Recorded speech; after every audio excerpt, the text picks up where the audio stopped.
Dowwig was in shock. He still wasn't clear about what had happened in Swanford, but it was terrifying and he was sure that he needed to get away. He wasn't sure either, why he was with these goblins, but he was sure that it was the best plan. That young halfling woman had explained it to him. Now he couldn't remember everything that she had explained, but it was terrifying. And, now, he decided to treat the adventure as a game. He was willing to play along. During a break from walking, the group had found some berries to eat. They also had some snacks that they had packed. Eeks used the time to teach his Goblin students. He was talking to his Goblin students about how to behave in polite society. "We don't steal from other people," he said. "If you aren't sure if it's stealing, just ask the person who might have owned it before. Respectable people don't steal from other people." Dowwig grinned to show he was making a joke, and said, "Not unless you can call it corporate finance." The goblins just looked at each other, wondering if anyone understood what was funny. Eeks smiled and nodded, saying, "Good one, Dowwig." At that, Dowwig chuckled and seemed satisfied that his contribution to the discussion has been accepted as intended. A few minutes later the goblin, Fukok, grabbed Dowwig's snack when he wasn't looking. Then she showed Dowwig her trophy, saying, "It's not snooking, it's called coup irate fine ass. That makes it good, right Dowwig?" On another day, it was the day that Dowwig decided that his group needed a cart. He explained the reason to anyone who was close enough to listen. "You need to have a cart to travel, of course we do. How else can we carry all the things that we need to live?" It never occurred to Dowwig that the group had been traveling fine with all of the things that they needed to live. Eeks thought about this. It was a choice. He had been enjoying learning how to travel the Goblin way. But he was supposed to be teaching these young goblins how to behave in polite society, so he decided that it would be best to do things Dowwig's way. At least for a while. Eeks used his posh voice that he had learned from his adoptive parents. "You are right, of course Dowwig. We should have a cart, but can we afford to buy a cart?" As it turned out, they could. Dowwig had been saying that he had no money with him, but as it turned out, he always kept several gold coins as pocket change. It was certainly enough to buy a horse and cart, but it wasn't what Dowwig thought of as real money. Eeks said in what he called his teacher-y voice, "We take turns." In a voice of defiance and clearly trying to be brave, Outlug spoke out. "Okay, but I don't want to be the one pulling the cart when it is the horse's turn to ride."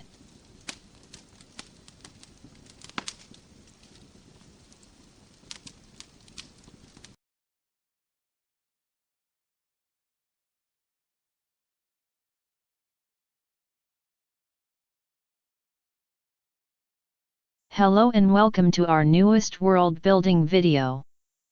Here at Wild Art Fly Free, we are building a fantasy world, and we hope that you can help us.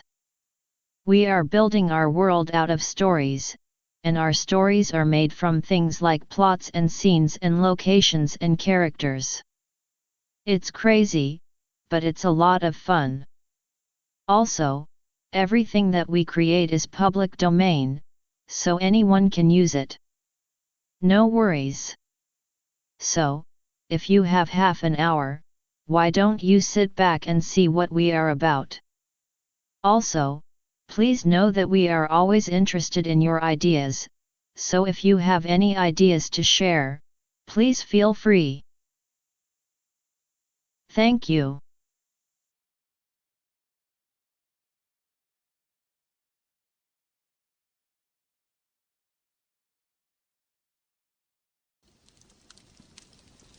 Eeks wants to learn about goblins, and asks the people of Swanford what they know about goblins.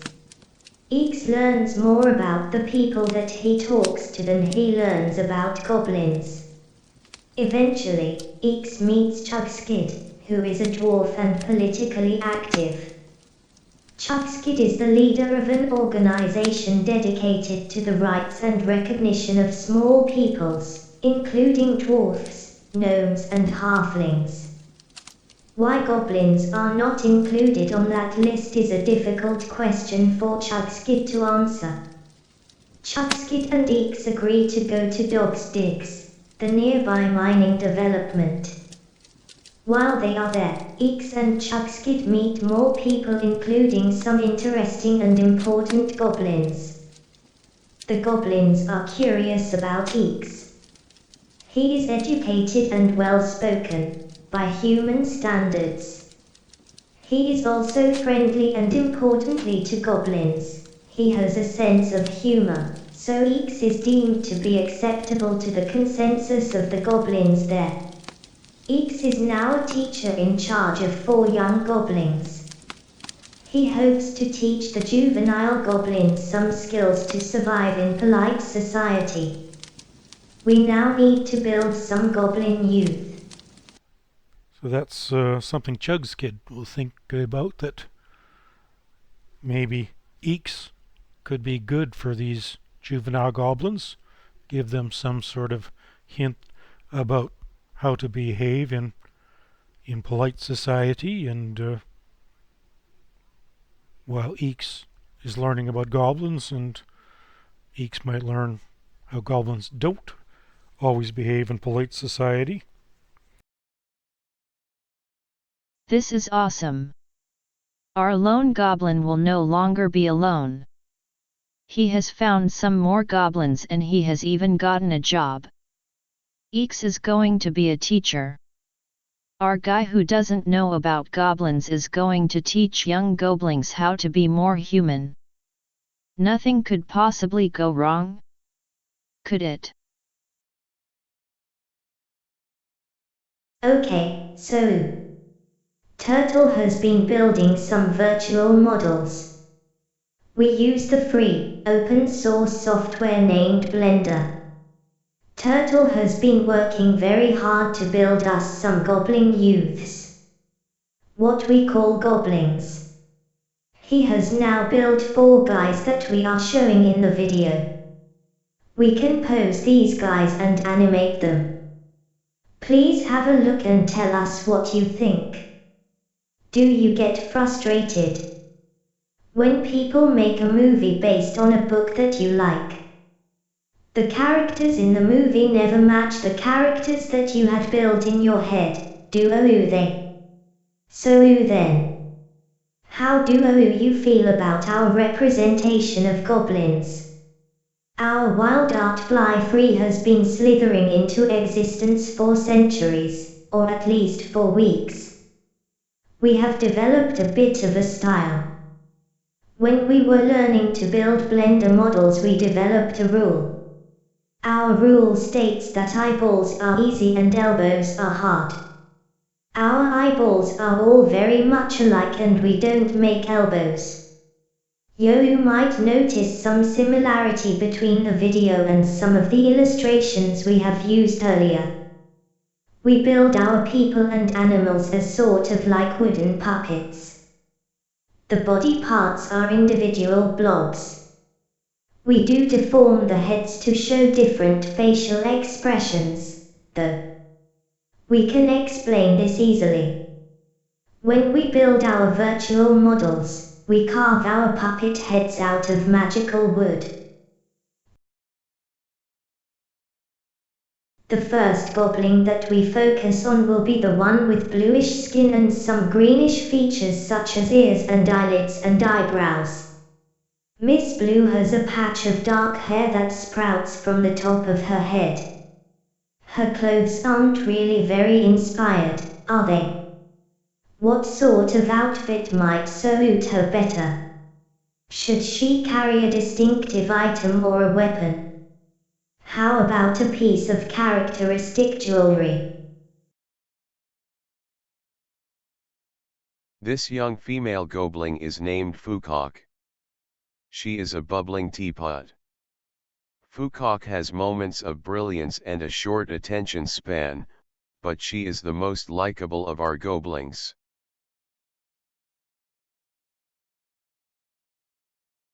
Next we have a guy with green skin and brown leather. He has some hair in a bit of a mohawk, but not as much hair as the girl. Can you tell the physical difference between a girl goblin and a boy goblin?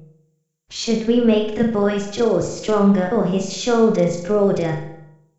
What sort of distinctive props could this guy have, besides the leather? Do you think that goblin guys are more likely to carry a weapon? Would goblins keep weapons hidden, or would they be kept in view to intimidate?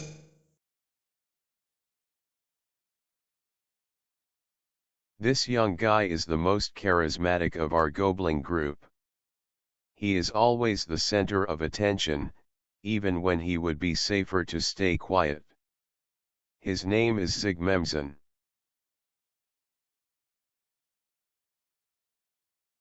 Our second girl has the same green skin as leather guy, but she is wearing a dress of some sort made from scraps of cloth.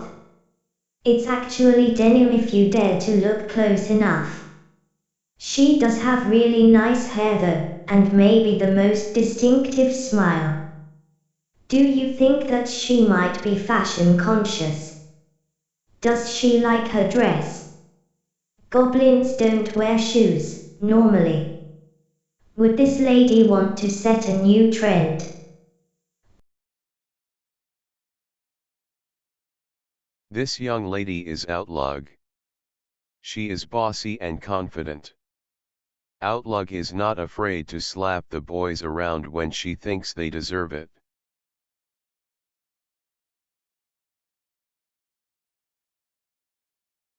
We will get to know these guys more as we go along, but we could certainly speculate on the way. Really? Please speculate. We really want your feedback. Our second boy goblin likes to wear treasures. Some people might call it garbage, but they are not the person who is wearing it, so they don't count. He has a yellowish tone and he is bigger than the first boy. His shirt really is made from scraps and it is tied on with a bit of old rope. Does a basket really make a good hat? Is our guy hiding under the wide brim, or is it really some sort of helmet? We have named this guy, Gush. He is tall and fit. Gush doesn't think of himself as smart, and it is a self-fulfilling prophecy. Gush isn't really shy, but he is happy to leave the talking to anyone with something to say.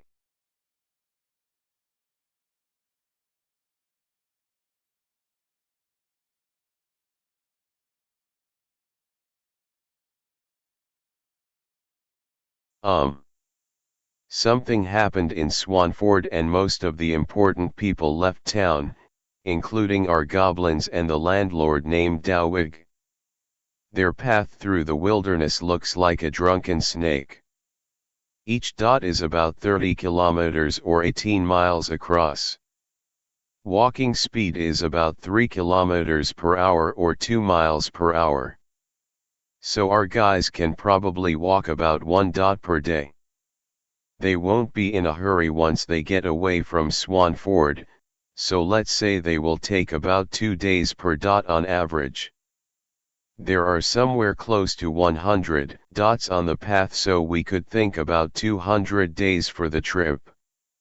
Of course, not all of our guys, or even any of them, will necessarily arrive when and where the path suggests, but as story builders, this path gives us something to work with. Let's put some towns along their path. For chaos' sake, we want to be random, so we will let the dice have their say. I think this time I will use my d6. If I roll it twice, and then multiply the numbers together. That should be pretty random, shouldn't it? Okay, so our first number is a 6. The next is a 1. We can put a town 6 dots away from Swanford. That seems reasonable, but I think we will need to redo our map scale so that they will fit. So, our town looks like it's on the side of a mountain. These places this close to Swanford shouldn't be too big. Let's multiply 2d6 together and then multiply by 10. 3 times 4 gives us a population of 70. For a name, we can do the random syllable thing. Okay. Okay, the die said one syllable. The syllable is ta. That should work as a name for a mountain town with about 70 people. Now we can do some random words to associate with the village name Ta. And just for fun, we can say that Ta is on the side of a mountain named Mount Ta. Anyway, some random words.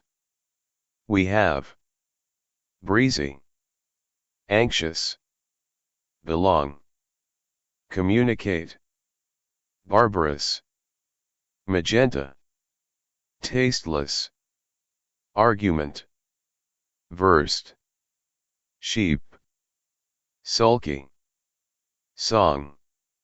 Well, we have some shepherds here, and even some music. But the town is not all breezy and full of belonging.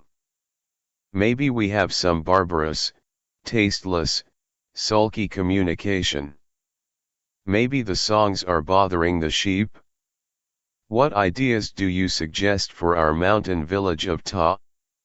We aren't very far from Swanford yet, so Dowwig probably won't want to stay here long.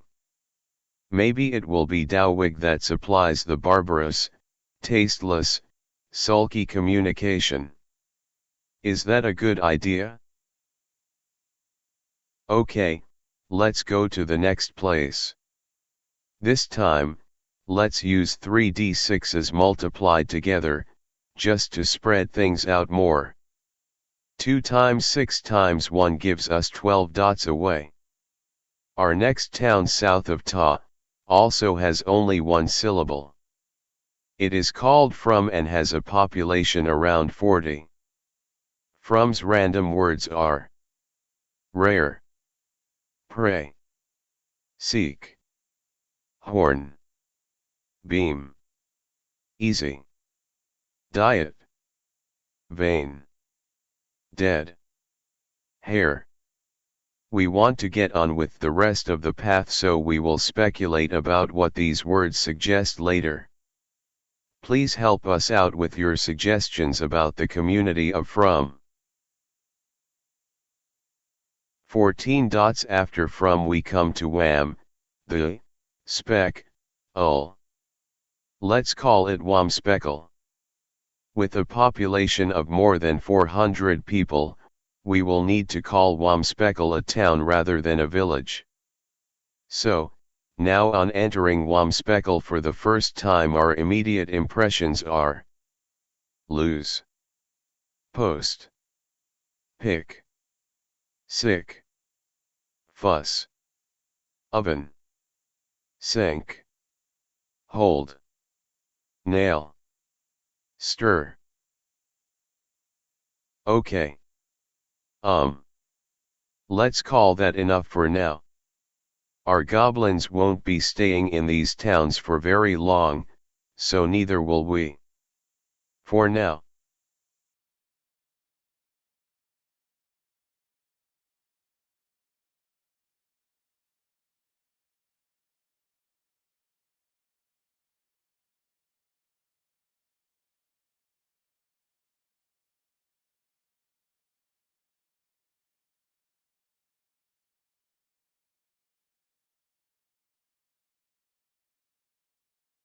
So, hello. As a teacher, I have some thoughts. Our group bought a wagon, but then their path suggests that they didn't stay on the roads. Maybe the wagon didn't last. So, did they use their horse, named Lily, as a pack animal? None of the group would know how to handle a horse. Maybe it was Lily who did the handling. Dowig's terror must wear off after several days. Why wouldn't he want to go back to see what was happening in Swampford? Maybe he is actually enjoying the journey. Or maybe he feels like he has a purpose. He isn't a parent himself and has never spent much time with children. The goblins are not children.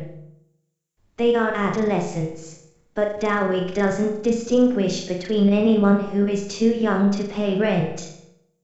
But now, Dowig is feeling like a parent. He shares a responsibility to see that these children are kept safe and cared for. He also feels that he should help to teach them how to be proper adults and a benefit to society. Eeks was raised by humans. He was always provided with regular meals and even some extra spending money. He noticed that Dowig had all the food, but didn't really take over the task of feeding the goblins. In the lead-in, Bunny told a story where the goblin named Vukork stole a snack from Dowig, and then repeated his words back to him, saying, "It's not snooking, it's called Coopirat fine ass." Bunny didn't go on, but let's say that Dowig didn't reprimand the goblin. After all, what Vukork had done was clever, but the point is, well, Dowig was handing out the snacks as rewards for behavior that he liked. Eeks wouldn't be sure how to deal with this. After all, these were Dowig's snacks, and well, if anyone would know how to behave in polite society, it would be him. Also, Eeks thought he was supposed to teach the goblins how to behave around humans, but not how to be humans. The goblin leaders would probably congratulate Vukork on her fine job of getting away with the caper. Eeks was also thinking about his own personal project. He wanted to learn about goblins because he was born to be a goblin. But, does he really want to be one, now that he had been raised by humans? His parents had tried to teach him about goblins, but they didn't know about goblins. Now Eeks was trying to teach himself about goblins, but again, his teacher didn't know any more about goblins than he did. Okay. So that's enough of my teachery, our thoughts for now. What do you think? Can an old guy learn? Can Dowig accept the goblins as goblins, or will he always think of them as humans who don't know how to behave? Please share your thoughts in the comments.